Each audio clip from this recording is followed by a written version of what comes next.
video yang sama istrinya ya. Itu lagi acara apa sih Gus? Mungkin bisa dijelaskan Gus. Ulang tahun pondok. Seperti apa Gus? Adalah ke-12 4 hari 4 malam. Yang siangnya Pak Jokowi datang ke pondok itu, malamnya kan kita ada konser silaturahmi kebangsaan, ada Republik, setiap band, ada Denny Canan dan lain-lain. Yang tahun kemarin Pak Prabowo hadir di konser kita. Biasalah. Dan situ saya sama keluarga termasuk dengan istri. Saya malah nggak tahu kalau ada video viral sebelum dikirim sama teman-teman media dan lain sebagainya. Katanya saya nonyor istri lah, saya mukul istri lah, macam-macam. Itu saya sama istri malah ketawa-ketawa gitu.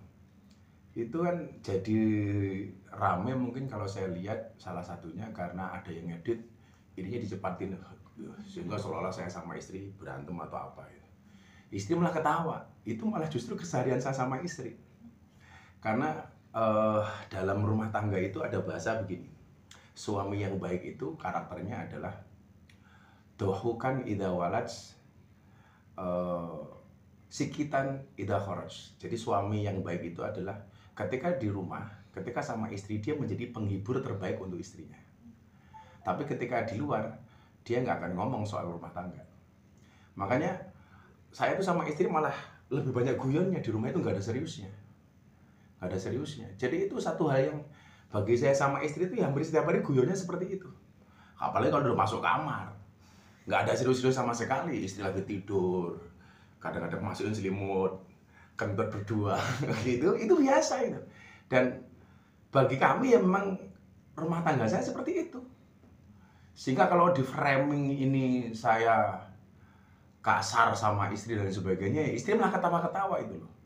Apalagi komentarnya itu mesti Gus Miftah pakai narkoba katanya. Komentarnya kan gila-gila menurut ini Gus Miftah pakai narkoba dan sebagainya, ya kita mungkin orang sudah rindu kali, sudah lama saya nggak dibully orang. Gitu. Tapi merasa terganggu nggak dengan itu, kaget atau gimana gitu? Terganggu sih kalau saya enggak, karena kan kita sudah hafal dan sudah terbiasa. Kalau teman-teman media lihat kan saya orang yang sudah sangat hafal dengan framing media apapun itu. Cuman itu tadi, ini saya kasihan saja dengan orang-orang yang memframing itu. Bahwa kok gampang banget memframing, memfitnah orang dengan sesuatu yang jelas-jelas itu fitnah. Kalau kita mah biasa, apalagi istri bah itu lucu ya orang-orang itu, mau apa balas gitu. Tadinya sama sekali nggak mau saya respon. Tapi itu bercandaan apa sih?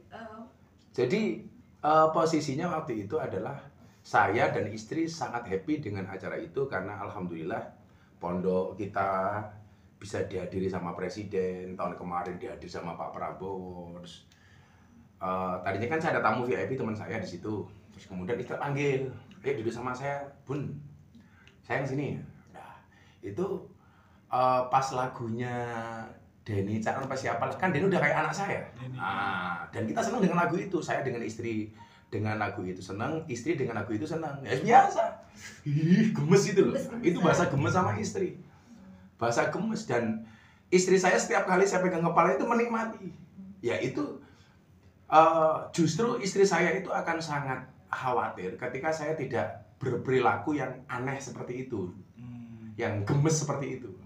Justru itu yang ditunggu-tunggu sama istri saya. Jadi yang menurut kami itu adalah bahasa candaan dan bahasa body language yang justru kasih sayang antara saya dengan istri kemudian di framing seolah-olah saya berbuat kasar sama istri. Kalau istri saya itu mau berbicara ke media pasti dia ketawa-ketawa, kan istri saya nggak mau sama sekali urusan dengan media. Tapi abis ini jadi jaim apa gimana? Enggak ya tetap. Kita kalau ketemu sama istri mau dimanapun begitu. Dan saya begitu di depan umum pas pengajian aja sering di pondok. Biasa itu loh. Kalau kemudian jadi itu di framing seperti itu, mungkin ya saya mau dikasih rezeki yang lebih bagus oleh Allah. Rezeki nikmat yang lain yang lebih bagus lah, mudah-mudahan saja. Abah, kalau terkait dengan netizen bilang mensangkut pautkan kejadian tersebut dengan Fufu Fafa, itu Gimana tuh Abah? Lah apa hubungannya? Kan jauh banget itu. Apa hubungannya dengan Fu Fafa? Walaupun ada yang WA saya begini, ya, ada yang teman saya Japri begini. Habis Fu Fafa terbitlah Gus Miftah. Jadi mana coba? Ada lagi yang bilang, wah ini jelas mengalihkan isu dari Fu Fafa supaya hilang jadi beritanya Gus Miftah. Waduh jauh banget toh. Apa coba hubungannya? Jangan Fu Fafa dengan Miftah. Ini Instagram saya full banget komentarnya orang nge-tag saya. Yes, tak biarin saja. Tapi butuh klarifikasi nggak sih Gus? Dari orang yang bikin video itu kan katanya diedit tuh jadi cepet. Kalau video aslinya kan ya biasa tadi gemes sama istri. Gimana coba kalau kalian menggambarkan rasa gemes sama pasangan itu seperti apa coba? Ya kan apa namanya? Itu ekspresi. Dan istri saya setelah itu di rumah mau pulang ke rumah karena kita selesai atau gini-gini lagi di jalan di mobil. Biasalah. Jadi ini ya, ini karakter suami yang baik itu dalam agama karakternya adalah dohukan idawala. Jadi ketika dia di hadapan istrinya dia menjadi pelawak terbaik, menjadi penghibur terbaik. Tetapi ketika di luar dia menjadi sikitan ida kharaj. Dia menjadi jaim ketika di luar. Lah kita tuh kadang-kadang lucunya di mana? Kadang-kadang dengan istrinya orang lain kita bisa bercanda. Tapi kalau dengan istri kita malah kadang-kadang kita banyak cemberutnya. Ini malah aneh gitu. Ini karakter yang salah. Karakter yang salah. Makanya kalau saya ini mudah-mudahan bisa menjadi pertemuan kita hari ini bisa menjadi edukasi. Oh suami yang baik itu ternyata karakternya suami yang suka humor di hadapan istri. Humor itu ya dengan istri bukan dengan istri orang. Dengan istri sendiri jaim, dengan istri orang lain kok ramah kan lucu gitu.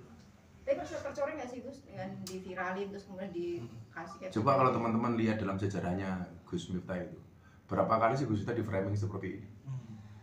Dan alhamdulillah kita biasa-biasa saja gitu. Ya mudah-mudahan yang nge-framing bisa sadar diri bahwa apa yang kalian lakukan itu jelas merupakan sesuatu yang tidak baik. Itu bisa jadi itu fitnah, bisa jadi itu apa namanya pembunuhan karakter. Ada bahasa lama nggak terdengar Gus Miftah viral toyor istri. Toyor apaan? Saya itu di rumah di kamar mandi itu ada kecoa. Saya sih nggak berani ngusir. Saya manggil istri kok. Bun ada kecoa, bun tolong diusir bun. Saya nggak berani. Dunia saya, dunia malam, dunia preman macem-macem. Saya biasa dipukul sama orang ketika dulu awal dakwah di klub malam. Tapi sekalipun saya nggak pernah mukul orang. Kok jangankan mukul, lihat kecoa aja saya mau bunuh nggak berani gimana? Dan istri saya tahu betul itu. Makanya tadi saya bilang sama istri, Bun, akhirnya Abah harus ketemu dengan teman-teman media supaya apa namanya, masa katanya Abah kok diam saja. Malah istri saya ketawa-ketawa itu. Yang sabar ya Abah, mungkin Abah mau dapat nikmat yang besar. Ya amin gitu aja tuh. Gus, ini kan menjadi pro kontra juga ya. Maksudnya banyak banget hujatan juga ke Gus Miftah sendiri. Dari seorang Gus Miftah sendiri menanggapi netizen itu seperti apa sih Gus? Maksudnya yang tipikal menanggapi atau yang cuek aja atau seperti apa mungkin? Saya doakan mereka lah. Ya kalau kemudian diupload di YouTube mereka ya mudah-mudahan monetisnya bagus. Itu aja toh. Supaya mereka juga punya rezeki yang bagus, itu aja dah. Tapi yang perlu kalian ingat adalah membicarakan aibnya orang lain itu nggak boleh. Apalagi ini bukan aib bagi saya. Wong ini urusan rumah tangga saya gemes sama istri saya. Ingat ya mungkin kalian yang suka cari-cari aibnya orang. Imam Syafi'i itu mengatakan La tadkur auratam ri'in. Janganlah kamu mencari-cari membicarakan aibnya orang lain. Yang perlu kalian ingat satu. Fakulluka auratun walinnasi al-sunun. Setiap kalian itu ya punya aib dan setiap manusia juga punya mulut. Jadi kalau hari ini kalian membicarakan aib, mencari-cari aibnya orang lain dengan mulutmu, ingat kamu punya aib dan orang lain punya mulut. Itu aja. Kalau saya. Abah sedikit soal ini